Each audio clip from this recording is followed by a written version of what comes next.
Hello, welcome to your election headlines. I'm Jane Hill. The Prime Minister has said he's not aware of any other Conservative candidates being investigated by the Gambling Commission in connection with allegations of betting on the date of the general election. Rishi Sunak is under mounting pressure from within the Conservative Party to be tougher with those who are being investigated. He's confirmed that inquiries don't involve himself or any of his family members. I've been crystal clear, if anyone has broken the rules, not upheld the standards that I would expect, then they will be held to account, they should face the full consequences of the law, and they will be booted out of the Conservative Party. But while out campaigning today, the Labour leader Sir Keir Starmer said the Conservative Party investigation into the betting allegations were designed to, as he put it, knock the story into the long grass until after the election. If these were my candidates, I'll tell you what, they'd be gone. Their feet wouldn't have touched the floor. And there's a bigger argument here about politics, because the first instinct of these Tories about a general election is not what can we do for our country, but let's see if we can make some money.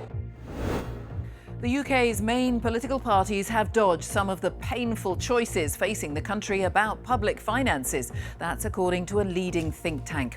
After going through the parties' manifestos, the Institute for Fiscal Studies accused Labour and the Conservatives of what it called a conspiracy of silence.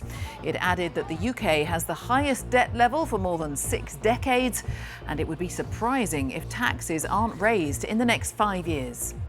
We're either going to see some big tax increases or some spending cuts, given where we are with the public finances at the moment. And honestly, we don't know which way either party would go post-election. Neither of them want to say we're going to cut this. Neither of them want to say we're going to increase taxes here. The DUP, the Democratic Unionist Party, has launched its election manifesto, saying it'll push for better financial support for Northern Ireland and promote the union. Its leader, Gavin Robinson, said voters needed to be proactive or risk taking Northern Ireland in the wrong direction. The Democratic Unionist Party has the strength and the depth to be able to unashamedly make the case for Northern Ireland. We go to Parliament and we make that case on your behalf. The SNP leader, John Swinney, says Brexit is doing colossal damage to the Scottish and UK economies. He added that the SNP would work to repair Scotland's relationship with Europe. And in a BBC Panorama interview, the Greens said their plans to grow spending were not unusual internationally.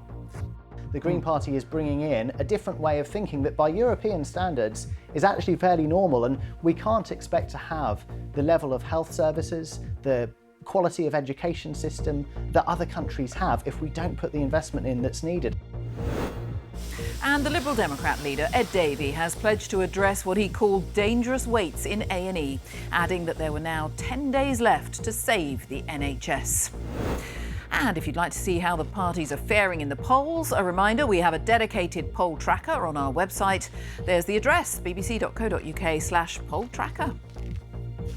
And those are your election headlines today, Monday, the 24th of June.